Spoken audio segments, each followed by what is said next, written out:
The rain was a constant, whispered hiss against the windows of the limousine. It was a sound I knew well. Seattle soundtrack. 4 years.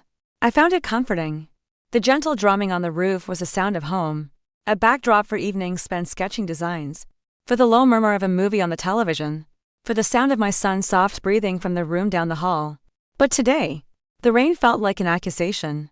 It washed the world in shades of gray, mirroring the hollow space that had opened up inside my chest. My suit felt stiff and foreign, a costume for a play I never wanted to be in. Beside me, Sarah was a portrait of perfect grief. Her black dress was elegant, her face pale and framed by dark hair. She held a single white lily, its petals already starting to wilt.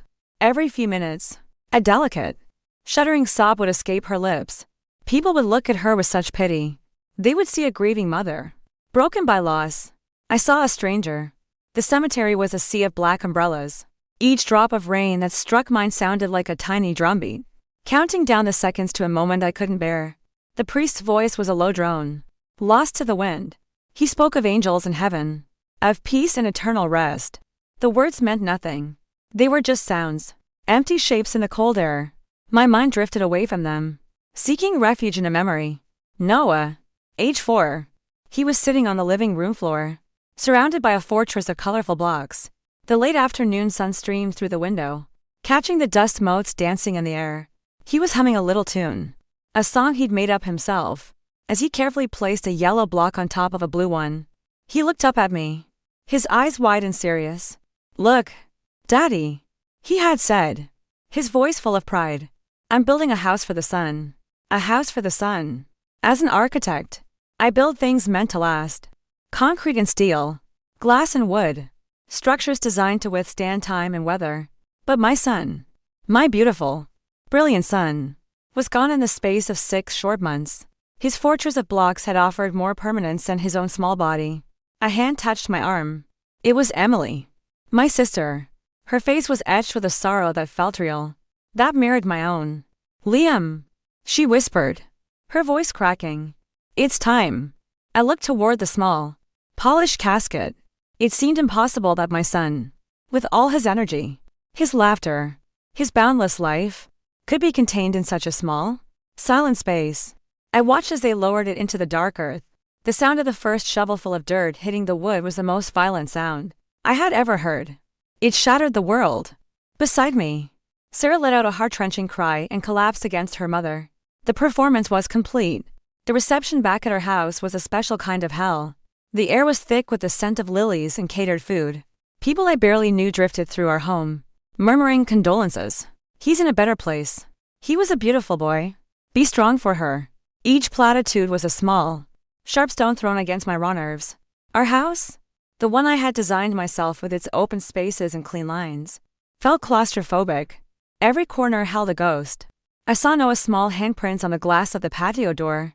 His favorite stuffed bear, Barnaby, sat on the armchair where we left him, a silent sentinel.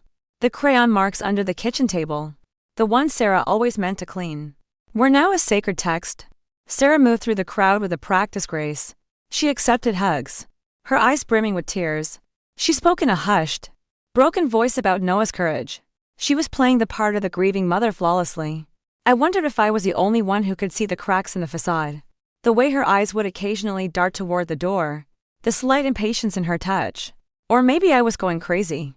Maybe grief was twisting my perception, turning me into a suspicious, bitter man. I couldn't take it anymore. I needed to breathe. I retreated to my study, the one room that felt like my own. I closed the door, shutting out the murmurs of the crowd. The silence was a relief. My desk was neat, my blueprints rolled up in their tubes. On the corner of the desk sat a small, framed photo. It was of me and Noah at the beach last summer. He was on my shoulders, his face split into a wide, joyous grin, his small hands tangled in my hair. I picked it up, my thumb tracing the outline of his smile. That's when my phone buzzed. It was on the desk beside the photo, a silent, black rectangle. For a moment, I ignored it. It was probably another text message of condolence. But it buzzed again, insistent. A notification on the screen. New email from an unknown address. Curiosity, or maybe just a need for distraction, made me pick it up. I unlocked the screen and opened my email app. The subject line was blank. There was no text in the body of the email. Just 5 attachments. 5 image files. My finger hovered over the first one. Then I tapped it. The image loaded. And the world stopped. It was Sarah. She was on a beach. A beach with sand so white it hurt the eyes. In water so turquoise it looked like a fantasy. She was wearing a bright yellow sundress. Her hair, loose and windswept, was decorated with a tropical flower. But it wasn't the setting that stole the air from my lungs. It was her face. She was laughing. Not a small smile. Not a polite chuckle. She was laughing with her whole body. Her head thrown back. Her mouth open in pure, unadulterated joy. A joy I hadn't seen on her face in years. Standing next to her was a man. David Chen. A famous fashion photographer she always talked about. Her voice full of admiration. His arm was wrapped around her waist. His hand resting comfortably on her hip. He was looking at her. A possessive, smug smile on his face. In his other hand, he held a cocktail with a little paper umbrella. My heart started to pound. A slow, heavy drum against my ribs. I swiped to the next picture. Sarah and David, sitting at an outdoor cafe. A bottle of champagne sat in a silver bucket between them. She was leaning forward, her hand on his arm, her expression intimate and conspiratorial. They looked like a couple on their honeymoon. The third picture, them kissing. A deep, passionate kiss against the backdrop of a fiery orange sunset. The fourth, Sarah, alone, waiting in the crystal clear water. She was looking back at the camera, a playful, seductive smile on her lips. She looked vibrant, alive, happy. The fifth picture was the one that broke me.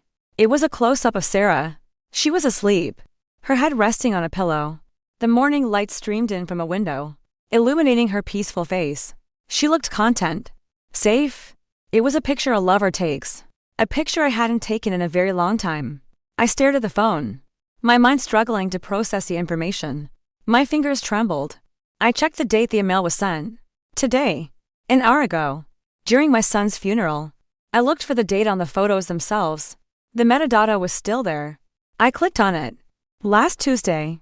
Last Tuesday. The day Noah had his worst seizure. The day the doctors told us there was nothing more they could do. I had called Sarah, my voice breaking, telling her to come home from her business trip in Tokyo. She had told me she couldn't, that the deal was too important. She had sounded so distraught over the phone. Okinawa, not Tokyo. And it wasn't a business trip. The pieces clicked into place with a horrifying, sickening finality. The detached grief. The perfect performance. The lies. All the warmth in my body evaporated. The searing pain of losing Noah didn't disappear. It was still there. A gaping wound in my soul. But something new and terrible grew around it. Ice. A cold, hard, crystalline structure of rage. It spread through my veins, freezing the tears in my eyes, slowing my heartbeat, sharpening my vision. The world came into focus with a terrifying clarity. Grief makes you weak. It makes you vulnerable, lost in a fog of sorrow. But this was different. This was betrayal. And betrayal is a catalyst. It burns away the fog. It turns sorrow into strength. It transforms a victim into something else entirely. I looked at the picture of my son on my desk. His innocent, happy face. They had danced on his grave. They had celebrated their love while my son was dying. I didn't smash the phone. I didn't scream or punch a wall. My hands became perfectly still. My breathing became even. I calmly closed the email and placed the phone back on the desk. Screen down. I stood up and walked to the study door. I could hear the low hum of conversation from the other room. I could hear Sarah's soft, sad voice telling a story about Noah. I opened the door and stepped back into the room of mourners. I put on a mask of my own. Not one of practiced sorrow, but one of hollowed-out emptiness. No one seemed to notice the difference. Sarah caught my eye from across the room.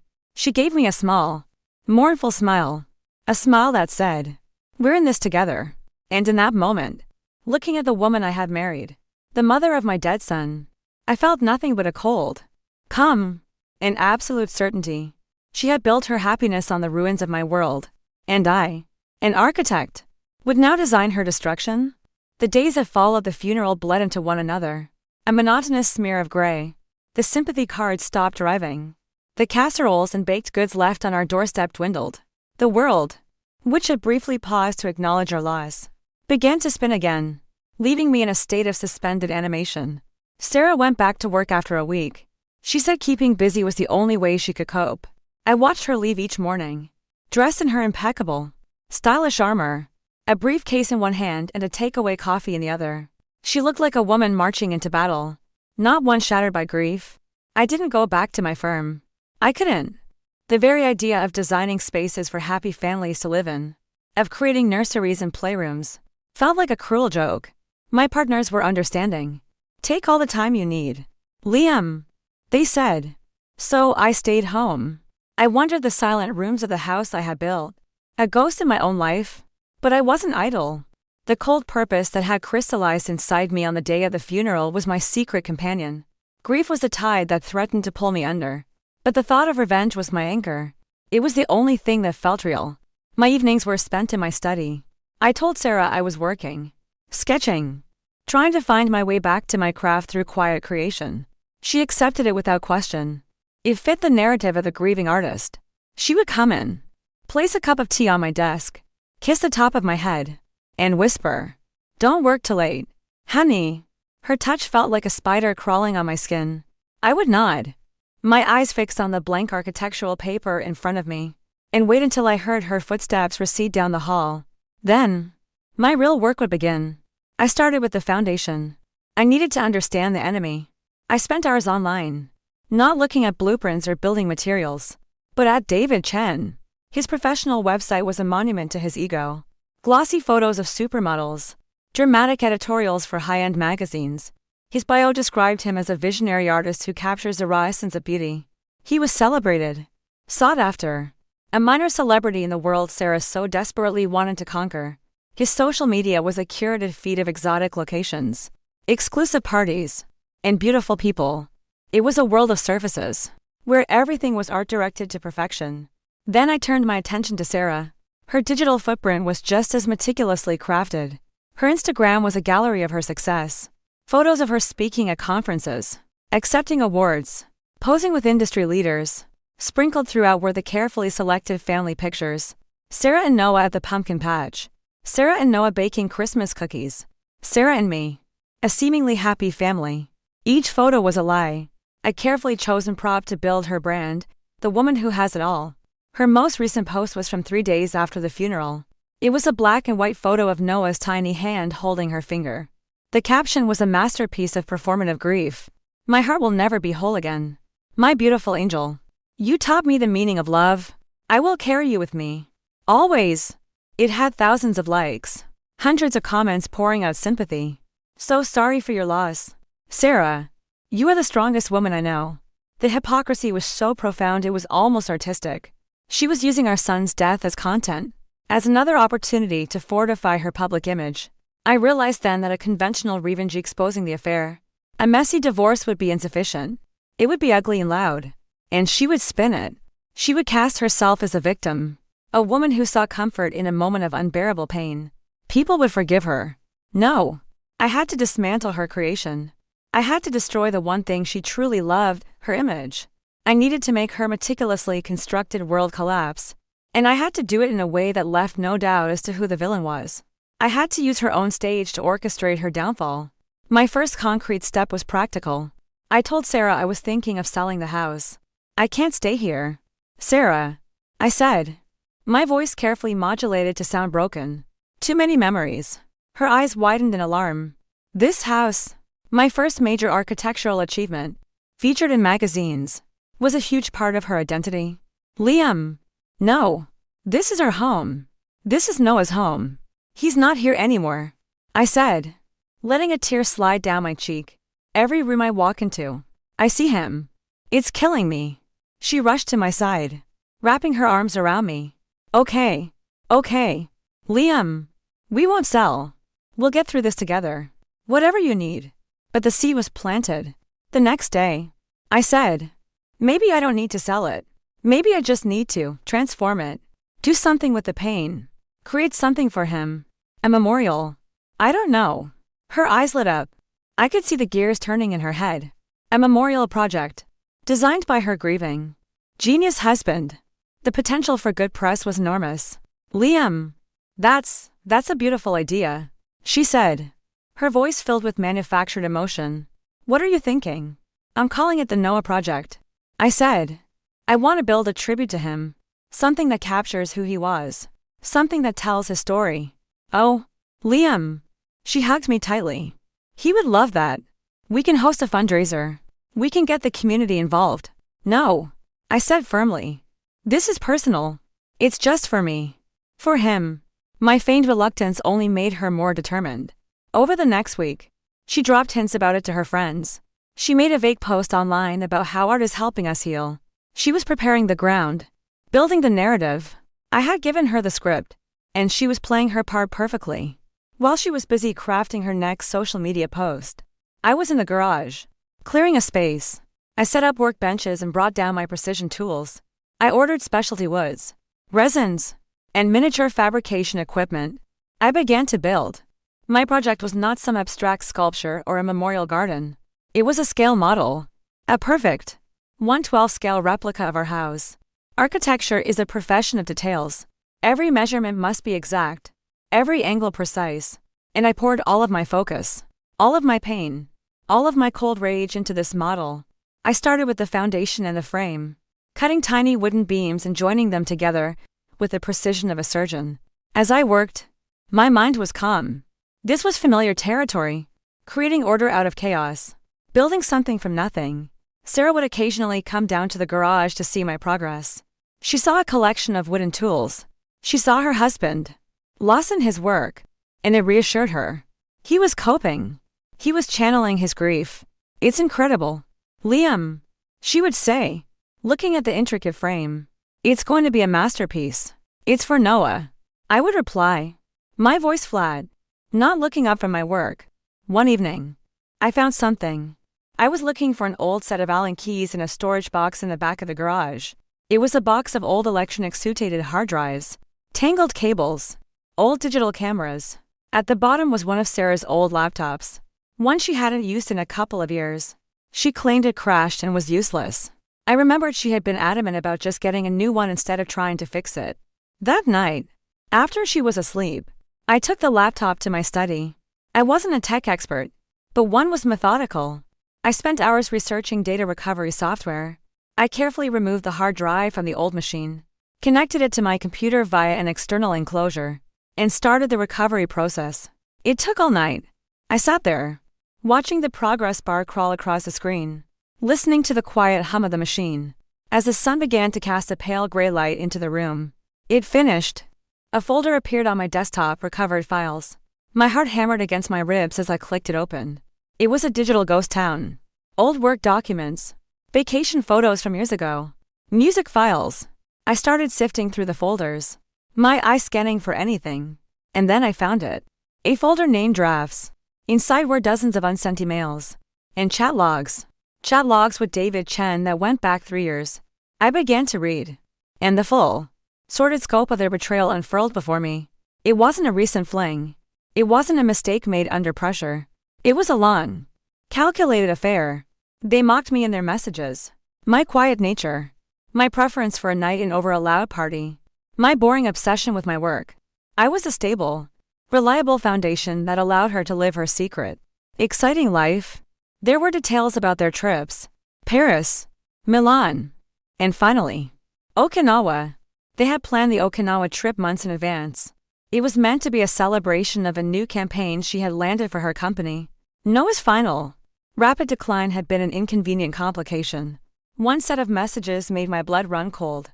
They were from the week Noah died. "David, how is he?" "Sarah, not good. The doctors are saying it's a matter of days." "Liam is a wreck." "David, are you going to come?" "Everything is booked." "Sarah, I have to. I can't cancel this.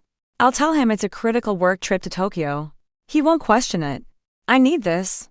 David, I need to get away from all the sickness and sadness. I need to feel alive again. David, I'll be waiting for you on the beach." "Beautiful."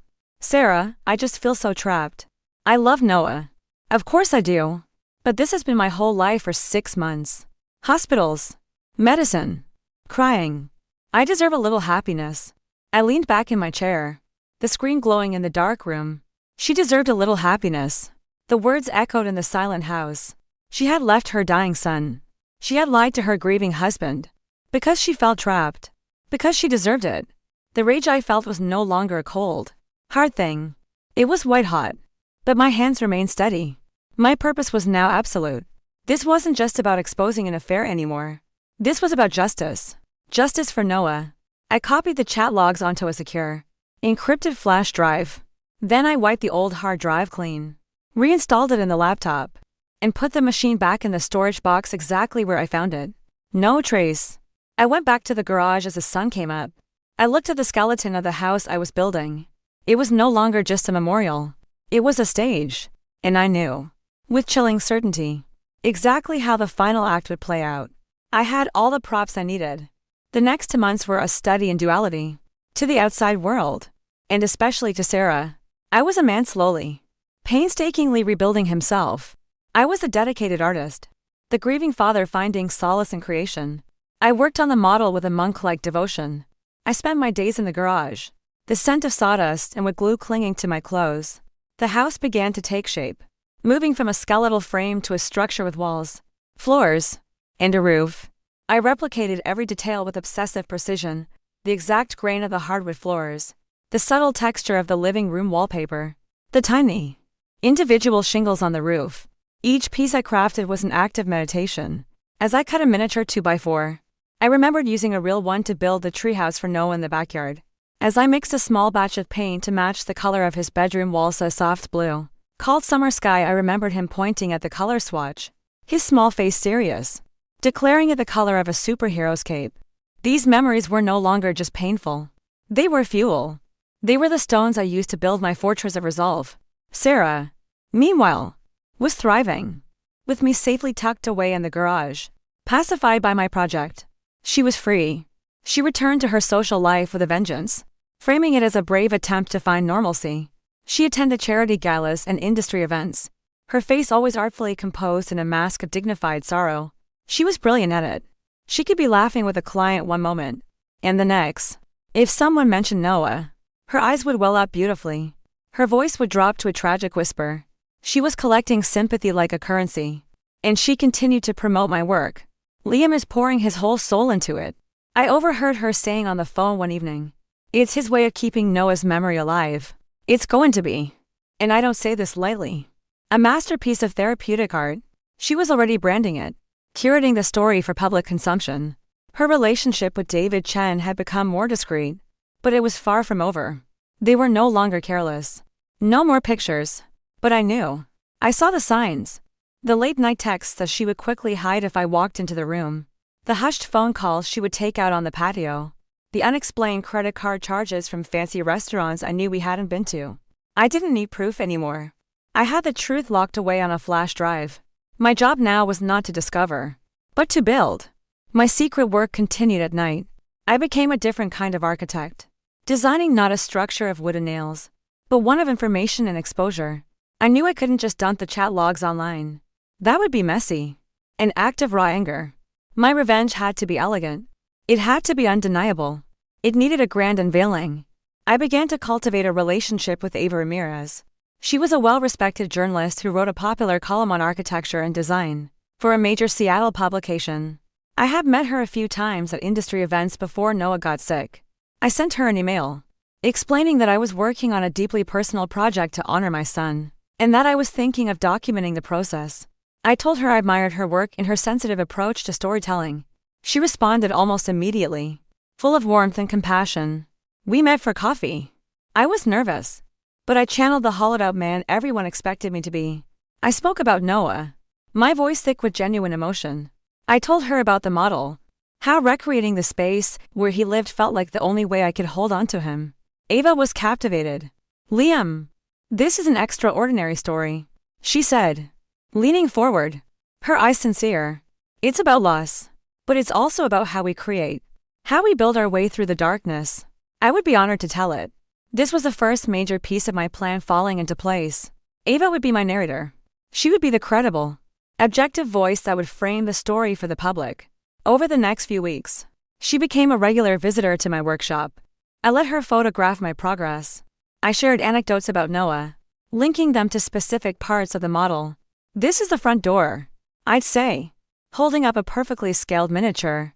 Noah was always so excited to see me come home from work. He'd press his face against the glass panel right here, waiting for my car. Each story I told her was true. Each memory was precious. But I was also using them. I was weaponizing my own grief, shaping it into a narrative so beautiful and heartbreaking that its eventual shattering would be all the more devastating. Ava's articles began to appear online, chronicling the Noah project. They were poignant, beautifully written pieces that painted a portrait of a father's incredible love. The story gained traction. It was shared on social media. Local news outlets picked it up. My personal tragedy was becoming a public spectacle, but one that I was directing. Sarah was ecstatic. "Liam, have you seen this?" she'd say, holding up her phone to show me another article. "People are so moved by what you're doing. You're inspiring so many people."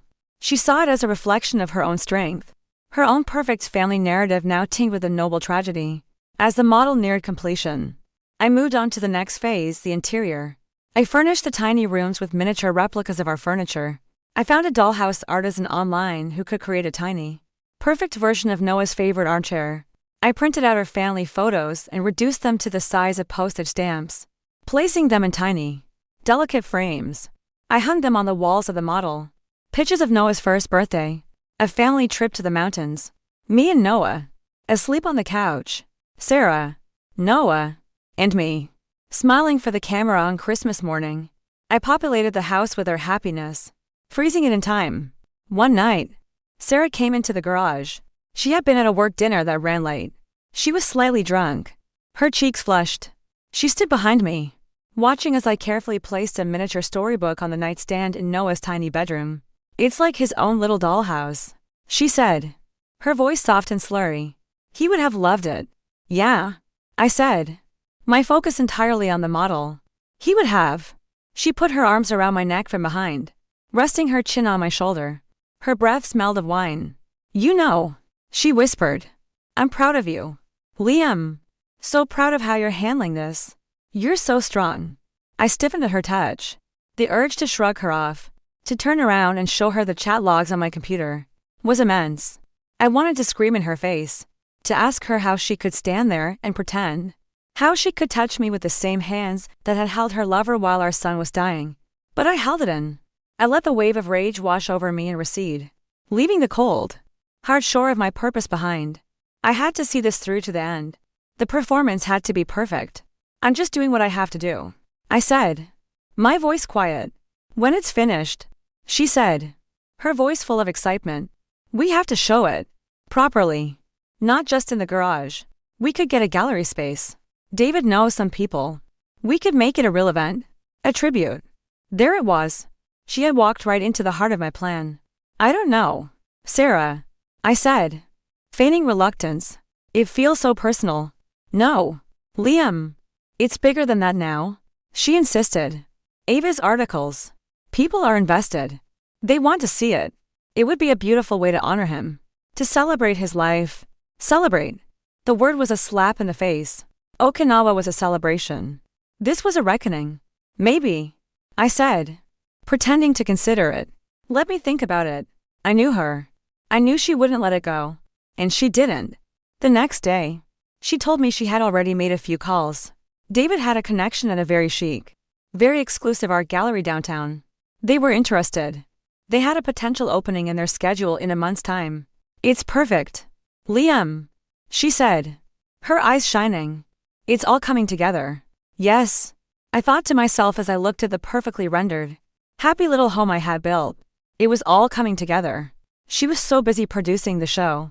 She had no idea I was the one who had written the script. And the final scene was going to be spectacular. The gallery opening became Sarah's new obsession.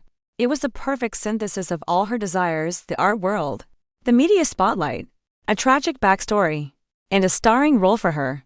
She took charge of the entire event with the ruthless efficiency of a corporate campaign manager.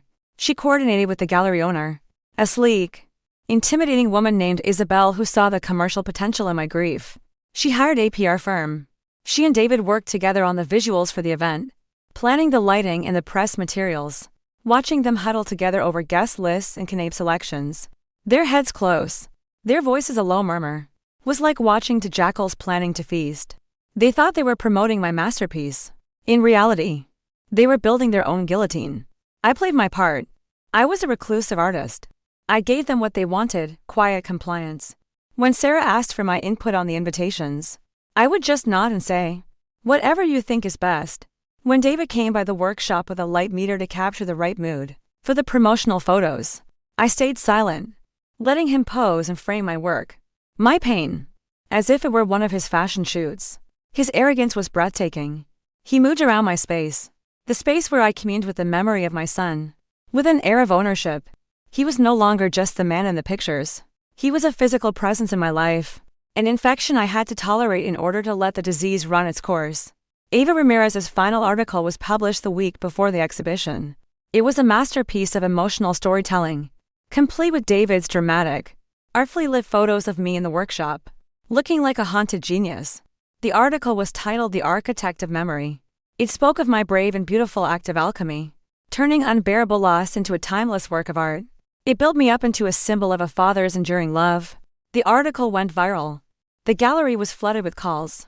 The opening night became the most anticipated cultural event of the season in Seattle. Sarah was ecstatic. "We're going to have to turn people away," she said, giddy with the success. "Everyone wants to be there. Everyone wants to support us." She saw the crowds, the media attention, as a validation of her. She believed they were there for her story, her tragedy, her strength. She couldn't have been more wrong. They were there for the story I had carefully constructed, the one Ava had so beautifully told. They were my audience, and I was about to give them a show they would never forget. The night before the opening, the model was carefully transported into the gallery and installed in the center of the main exhibition hall. It was placed on a large, minimalist white platform, cordoned off by velvet ropes. The gallery lights made the miniature house glow, turning it into a sacred object. I stayed late, long after the installation crew had left. I had one final task to perform. Sarah called me around 10. "Are you still there? Come home. Liam, you need to rest." "Almost done," I said. "Just a few final touches. I want it to be perfect." "It's already perfect," she cooed. "I'll see you in the morning. I love you." The line went dead. The words "I love you" hung in the silent, empty gallery, a hollow echo. I took a deep breath and pulled a small, flat case from my jacket pocket. Inside, nestled in foam, were dozens of tiny, empty picture frames, each no bigger than my thumbnail. I had spent weeks crafting them. They were perfect replicas of the frames that currently hung on the walls of the model. Working with tweezers and a magnifying glass, I began the delicate operation. One by one, I carefully removed the tiny family photos from the walls of the miniature house. The photo of Noah on the swing, the photo of the three of us at the beach, the Christmas portrait. Each one was a tiny stab to the heart, but my hands did not shake. I was a surgeon removing a tumor. I replaced each picture of our life together with an empty frame. The living room, the hallways, the bedrooms, every wall that had once held a memory was now a blank, a void. The effect was subtle, but deeply unsettling. The happy home was now a hollow shell. It was a house with amnesia. My second task was more technical. A large digital screen was mounted on the wall behind the model, intended to show a looping video of me working. Set to somber, classical music. David's artistic contribution. I had the admin password for the gallery's media system, given to me by a helpful technician earlier that day. I swapped the video file for a slideshow I had prepared. It was simple. Just a few images, set to a timer. I tested it once. It worked perfectly. Then I restored the original video file, leaving my slideshow hidden but ready. My trap was set. I went home around midnight. Sarah was asleep. I stood in the doorway of her room, watching her. In sleep. Her face was smooth, untroubled. She looked like the woman I had once loved. For a fleeting moment, a wave of profound sadness washed over me. Sadness for the life we had lost, for the man I had been, for the father Noah deserved. I almost faltered. Was this destruction necessary? Then I remembered her words from the chat log, "I deserve a little happiness." The sadness vanished, replaced by the cold, hard certainty that had become my constant companion. I closed her bedroom door and went to my own room. I didn't sleep. I just sat in the dark, waiting for the dawn. The evening of the gallery opening was a scene of controlled chaos. Valets were rushing to park expensive cars. Photographers' flashes popped on the sidewalk. Inside, the gallery was packed with the city's elite, our patrons, business leaders, local celebrities. They were all there, sipping champagne, their voices a low, respectful buzz. Sarah was in her element. She wore a stunning black dress, a single, elegant piece of diamond jewelry at her throat. She moved through the room with the confidence of a queen, accepting condolences and compliments in equal measure. David was by her side, the artist in residence, looking smug and important. They held court near the installation, the proud prisoners of my pain. I stayed on the periphery, playing my role as a shattered artist. People would approach me, their faces full of pity. "Liam, your strength is an inspiration," one woman said, clutching my arm. "What you've created, it's a testament to a father's love," a man in a tailored suit murmured, shaking my head gravely. I would just nod, my eyes downcast, and thank them in a quiet, hoarse voice. Each word of praise was a twist of the knife. They were applauding a story whose ending they couldn't possibly imagine. Ava Ramirez found me by the bar. She gave me a warm hug. "You did it, Liam," she whispered. "Look at all these people. They're here to honor Noah, and to honor you." "Thank you, Ava," I said, "for everything, for telling our story." "It was a privilege," she replied, her eyes shining. It was time. Isabel, the gallery owner, stepped up to a small podium next to the installation. The crowd quieted down. She gave a short, eloquent speech about the power of art to heal. She praised my courage and my talent. She thanked Sarah for her unwavering strength and support in bringing this incredible project to the public. Sarah beamed. David stood slightly behind her, a protective hand on her back, a portrait of the supportive friend. Then Isabel introduced Ava, who was to say a few words before the official unveiling. Ava walked to the podium. She spoke beautifully, her voice filled with genuine emotion, recapping the story she had told in her articles. The story of a father's love, a family's grief, a home filled with memories. "Liam has built more than a model," she concluded, her voice thick. "He has built a shrine, a place where a beautiful memory can live forever. And now, it is my honor to present the Noah Project." As she said those words, I discreetly pulled out my phone. Under the cover of the applause, I logged into the gallery's media system and executed a single command. The trap was sprung. The lights in the gallery dimmed, focusing all attention on the installation. A single, dramatic spotlight illuminated the model, and a large curtain that had been concealing it was slowly pulled away by a gallery assistant. A collective gasp went through the crowd. The gasp from the crowd was not one of admiration. It was a soft, collective intake of breath, a sound of confusion. The model house was undeniably a masterpiece of craftsmanship. In the focus gallery lighting, every tiny shingle, every miniature window frame, was rendered in exquisite detail. But something was profoundly wrong. The house felt empty, haunted. The people who had read Ava's articles, who had come expecting to see a home brimming with the warmth of memory, were instead confronted with a sterile, vacant shell. They leaned closer, squinting, trying to reconcile what they were seeing with the story they had been told. I saw a man in the front row turn to his wife and whisper, "Where are the pictures she wrote about?" Sarah hadn't noticed yet. She was bathed in the applause, her face lifted in a radiant, triumphant smile.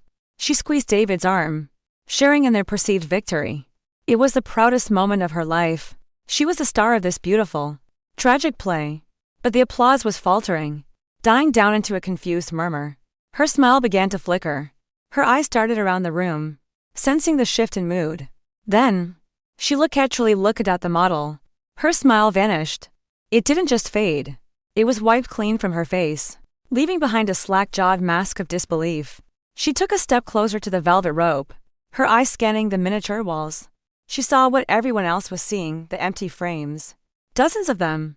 Tiny, gaping voids where the heart of the house should have been. "Liam," she whispered, her voice barely audible. She turned to look for me in the crowd, her eyes wide with a mixture of confusion and dawning horror. But no one was looking at her anymore. They were looking at the large screen on the wall behind her. The somber video of me in my workshop had not started. Instead, the screen glowed with a stark white light. And then, an image appeared. It was a photograph of Noah. He was in his hospital bed. During the last week, the photo was taken in the harsh, fluorescent light of the ICU.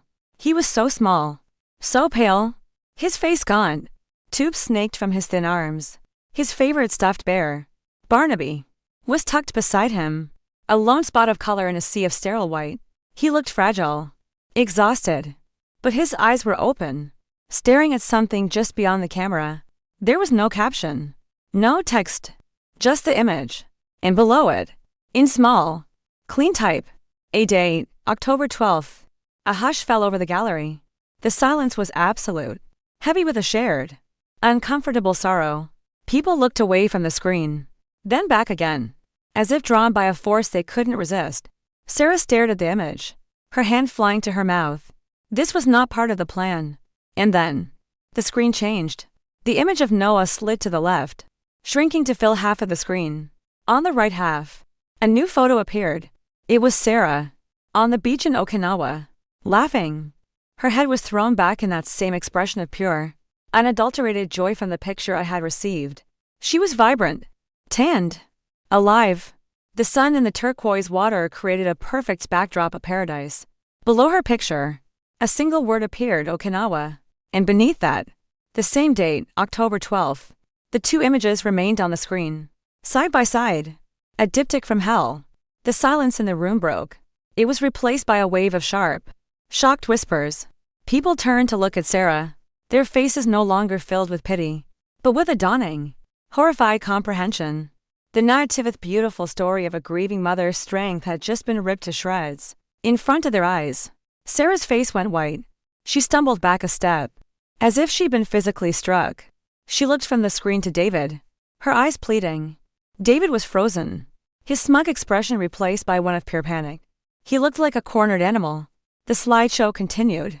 A new image of Noah appeared on the left. This one was even harder to look at. He was crying, his face contorted in pain from a procedure. A nurse's gentle hands were visible, trying to comfort him. The date below it, October 13th. On the right, a new picture appeared. Sarah and David, sitting at that outdoor cafe, clinking champagne glasses. A celebration. The date below, October 13th. The whispers grew louder, more venomous. "Oh my God," a woman near me breathed. "Is that? That's David Chen." Her companion hissed back. Another slide. Noah, asleep, looking so peaceful he almost seemed not to be breathing. October 14th. Next to it, the picture of them kissing against the sunset. Passionate, romantic. October 14th. Each slide was a new nail in her coffin. The story I was telling was irrefutable. It needed no narration. The juxtaposition of the images was more damning than any accusation I could ever voice. It was her own happiness, her own joy, weaponized against her. I had taken the evidence of her betrayal and presented it not as a legal document, but as a piece of performance art. It was cruel. It was public. And it was perfect. Ava Ramirez stood by the podium, her face a mask of utter shock and disgust. She looked from the screen to me. I was standing in the shadows at the back of the room, watching. Our eyes met for a fraction of a second. I gave her a small, almost imperceptible nod.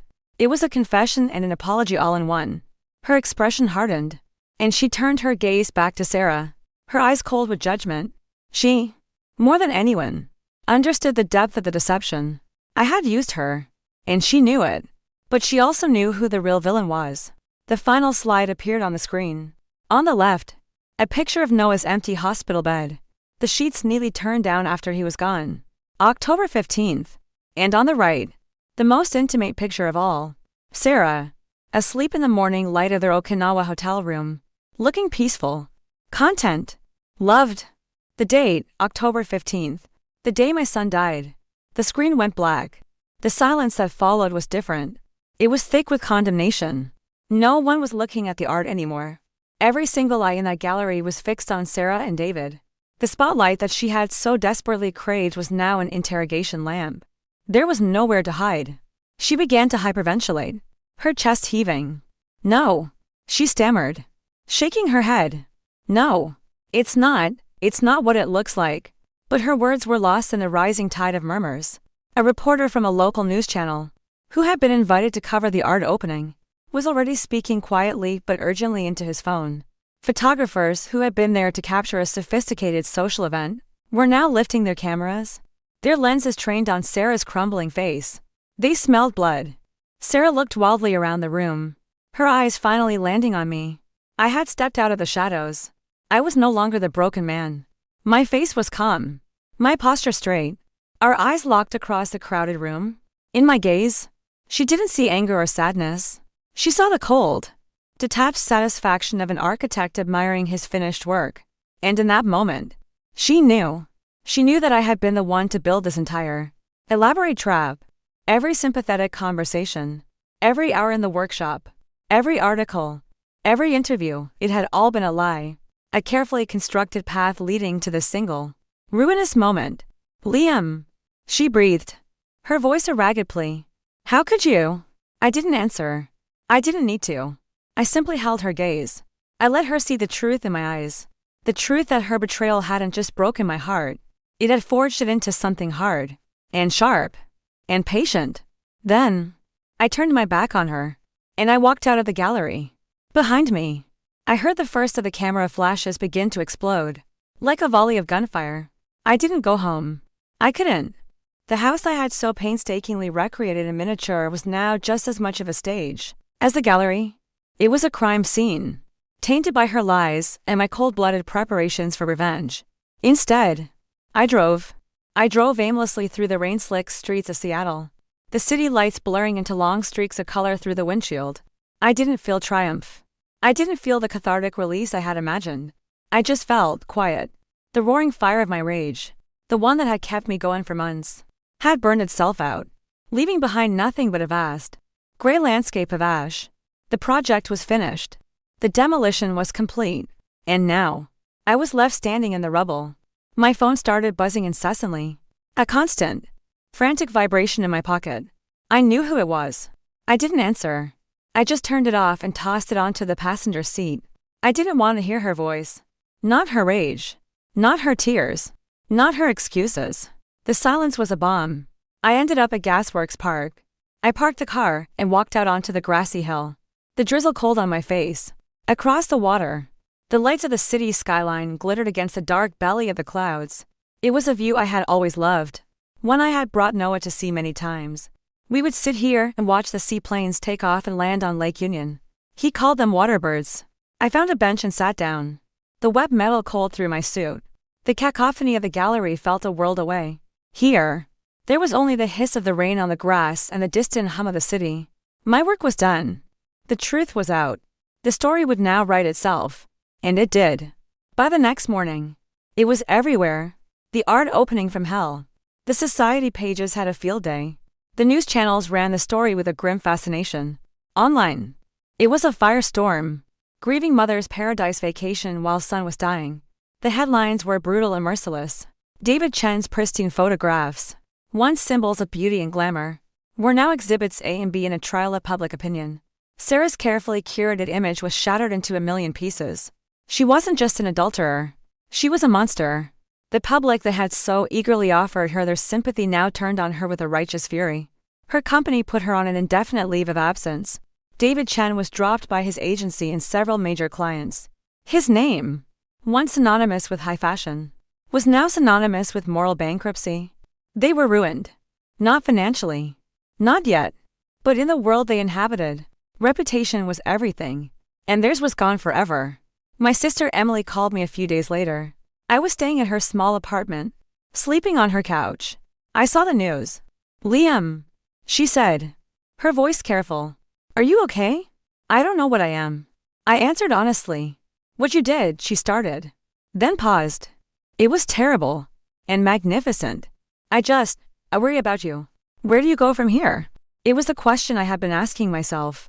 Sitting in the silence of her apartment, the project had consumed me so completely that I hadn't thought about the day after. My life for the past few months had been a detailed blueprint. Now, I was standing in front of a blank page. A week later, I went back to the house to pack a few things. I hired a moving company to take care of the rest. Sarah's car was in the driveway. I knew this confrontation was inevitable. She was in the living room, surrounded by boxes. She looked like a stranger. Her face was thin and pale, without makeup. Her eyes were red-rimmed and hollow. She wasn't the powerful executive or the glamorous socialite anymore. She was just a woman whose world had been burned to the ground. She didn't yell. Her voice was a dry rasp. Was it worth it? Liam. I stopped in the doorway, my own box of books in my hands. I didn't get a choice. I said. You chose this path. I just lit it up for you. You destroyed me. She whispered, shaking her head in disbelief. You humiliated me in front of the entire world. For what? For revenge. Did it bring Noah back? The mention of his name was a sharp, physical pain. Don't you dare say his name, I said, my voice dangerously low. You gave up the right to say his name when you were sipping champagne, while he was fighting to breathe. You don't understand.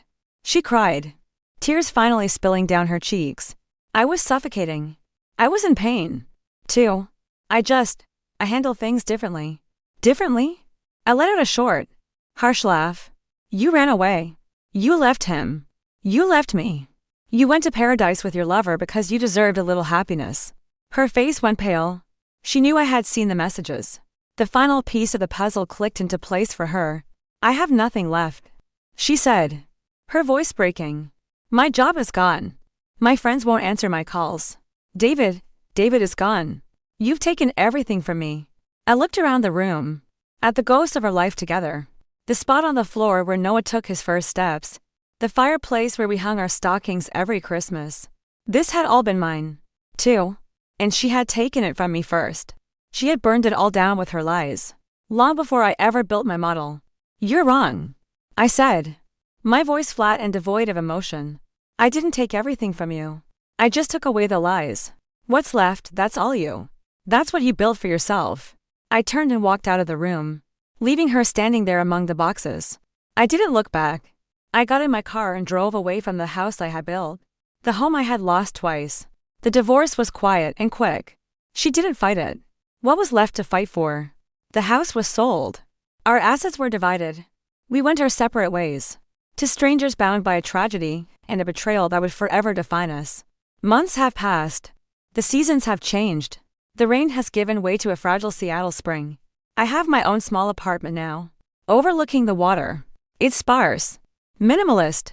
I'm starting to sketch again. Not houses for other people, but small, simple things. The shape of a boat on the water. The pattern of light on the floor. The Noah project, my terrible masterpiece, was dismantled and put into storage. The gallery issued a public apology. The story has faded, as all stories do, replaced by the next scandal, the next tragedy. Sometimes, I wonder if what I did was right. I dismantled a person's life, piece by piece, with the same precision I would use to design a building. I held up a mirror to her soul and forced the whole world to see the ugliness inside. It was a cold and cruel thing to do. But then I think of Noah. I think of his last days, and the laughter I heard in my head from a beach in Okinawa. And I know I would do it all again. Revenge didn't heal me. It didn't fill the hollow space my son left behind. Nothing ever will. But it brought a kind of balance. A terrible, awful, necessary justice. It cleared the ground. And now, in the quiet emptiness, surrounded by blank walls and empty frames, I can finally begin to build something new. For me. For him.